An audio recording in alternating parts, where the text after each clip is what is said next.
Nahati ang isang sasakyan na nahulikam na sumalpok sa Posyat Gate sa Taytay, Rizal. 3 sugatan sa insidente. Ang driver ng kotse dinala sa ospital.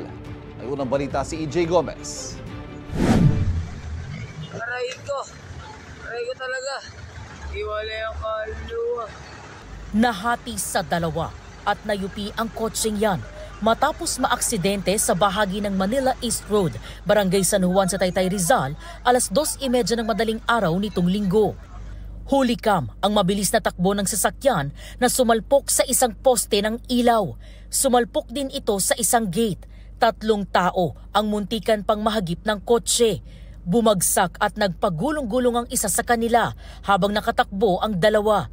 Humambalang sa gitna ng kalsada ang sasakyan. Nakalas pa ang likurang bahagi nito. Kwento ng saksing security guard sa establishmentong pinangyarihan ng aksidente. Nasa loob po ako dito sa guard house nung time na yon. Tapos nung gulat ako, biglang ang lakas ng impact yung gate dito sa guard house. Napatayo ako.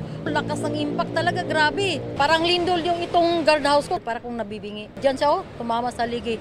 Nadamay rin sa aksidente ang nakaparada niyang motorsiklo na nabagsakan ng nasalpok na gate ng sasakyan. Base sa investigasyon ng Taytay Police, nawala ng kontrol sa sasakyan ang 25 anyos na driver. Yung driver po ng car, is mabilis po yung takbo po niya. Na out of control po niya yung kanya pong minamanehong sasakyan. So ito po ay magiging self-accident, ma'am. Dinala sa ospital ang driver ng sasakyan. Nagtamo ng minor injuries ang 3 nadamay sa aksidente.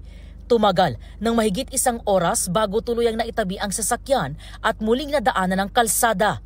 Sinusubukan pa naming kunan ng pahayag ang kaanak ng naaksidenteng driver. Ito ang unang balita.